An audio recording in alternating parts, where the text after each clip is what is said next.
Darkness had begun to settle as I walked deeper into the woods, the eerie silence broken only by the rustling of leaves and the distant hooting of an owl. The moon cast an eerie glow on the twisted trees, their gnarled branches creating grotesque shadows that seemed to dance around me.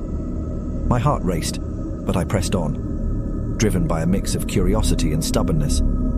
I had heard the legends about these woods, stories of those who had entered and never returned, of whispers that seemed to come from nowhere, and of strange apparitions that left even the bravest souls trembling. But I wasn't one to believe in superstitions. I wanted to prove that the stories were just that, stories and nothing more. The path I followed grew narrower, the trees crowding in around me. The air grew colder, and I shivered despite my efforts to stay warm. That's when I heard it, a faint, barely audible whisper that seemed to flutter just beyond the edge of my hearing. I stopped, my breath catching in my throat. I strained to listen, my heart pounding in my chest. "Come closer," the voice whispered, soft as a breeze. It was a voice that seemed to carry a mixture of sadness and longing, like a melody that tugged at my heart. My rational mind told me to turn back, to flee the woods and escape whatever trick my imagination was playing on me. But something deep inside me compelled me forward. My feet moved almost of their own accord, step by step, drawing me closer to the source of the voice. As I walked, the trees seemed to stretch and contort, their forms becoming more grotesque with every passing moment. Shadows twisted and writhed as if alive, and the very ground beneath me seemed to pulse with a strange energy. The voice grew stronger, more insistent, as if it was pulling me toward it. I stumbled upon a small clearing, the moonlight illuminating a figure standing at its center. It was a woman, her hair as dark as the night, and her eyes glowed with an otherworldly light. She was beautiful, but there was a haunting quality to her beauty, a depth of sorrow that seemed to seep from her very being. "Stay," she whispered, her voice wrapping around me like a silken thread. "Stay with me." I should have been terrified, should have turned and run as fast as I could, but I couldn't tear my gaze away from her. Her presence was intoxicating, drawing me in like a moth to a flame. I stepped closer, entranced. Her hand reached out, fingertips brushing against mine.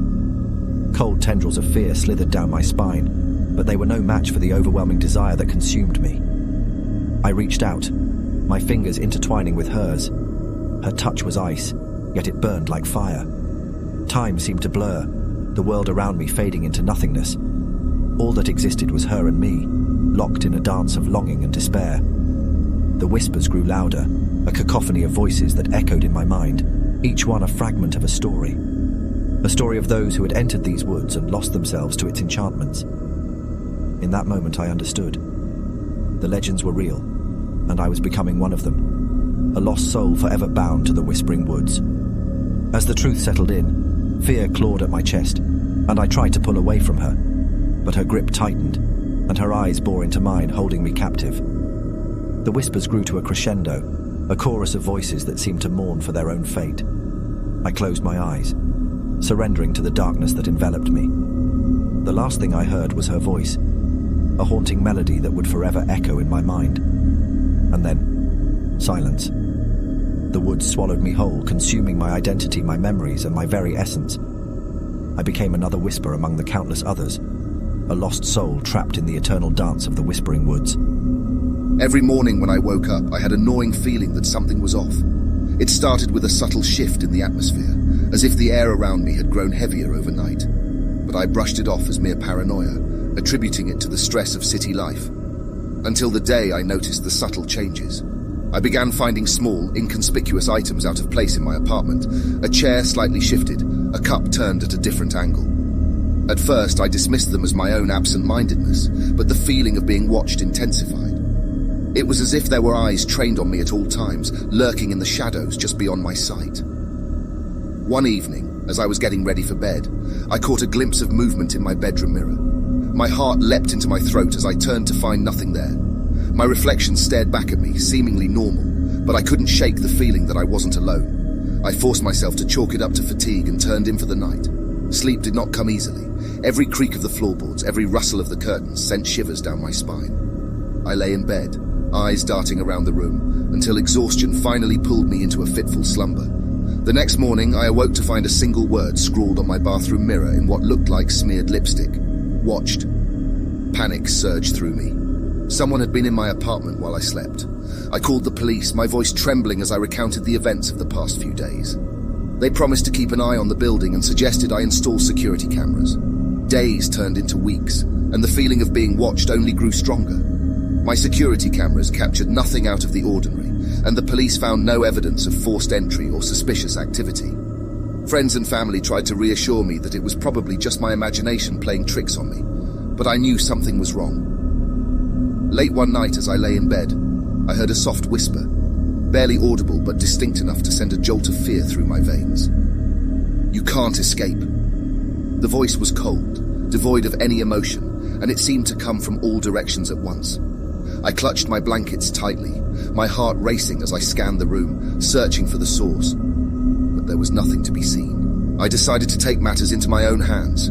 I rearranged the furniture, set up traps, and even bought a new lock for my front door. But no matter what I did, the feeling of being watched persisted, and the whispers grew more frequent and menacing. One evening, as I sat on my couch, the TV suddenly turned on by itself. The screen flickered to life, showing distorted images and eerie static. The sound that emanated from the speakers was a chilling blend of whispers and disjointed voices. I stumbled back, my heart racing, and yanked the power cord from the wall. In a desperate bid for answers, I reached out to a paranormal investigator. She arrived with an array of equipment and a skeptical expression. As we sat in my living room, the atmosphere seemed to grow even heavier, and the air was charged with an unsettling energy. The investigator's instruments remained relatively quiet until we heard a faint, distorted voice through the electronic static. "Always here," it murmured, sending a shiver down my spine. The investigator adjusted her equipment, her face pale, and whispered, "There's something here. Something unnatural." Over the next few days, the investigator delved deeper into her research. She uncovered the dark history of my apartment building, a place once occupied by a recluse who had died under mysterious circumstances. Rumors of his obsession with surveillance and his ability to remain unseen began to circulate. As the investigator shared her findings with me, the whispers escalated to a crescendo, a cacophony of voices that seemed to taunt and threaten. "Can't hide," they chanted, the words echoing in my mind. Desperation gripped me. The investigator tried to cleanse the apartment of the lingering energy, but it seemed to fight back, growing stronger and more malevolent. I was on the verge of breaking, my nerves frayed and my sanity hanging by a thread. Then one night, as I lay in bed, I saw it. A fleeting glimpse of a shadowy figure at the foot of my bed, eyes fixed on me. Fear paralyzed me as its lips curled into a sinister smile. It was the stalker, the unseen observer, finally revealing itself. With newfound determination, I confronted the figure, my voice trembling but resolute. "Leave me alone!" I shouted, pouring every ounce of strength into my words. The figure wavered, its form flickering, and then it was gone, leaving behind an eerie silence. The weight in the air lifted, and the whispers faded into nothingness. The feeling of being watched finally subsided, and I could breathe freely once more. The investigator's work had brought an end to the torment that had consumed me for so long. Yet, even as I moved forward, a lingering question remained. Had I truly defeated the entity, or was it merely biding its time, waiting for the perfect opportunity to return and resume its relentless watch over me?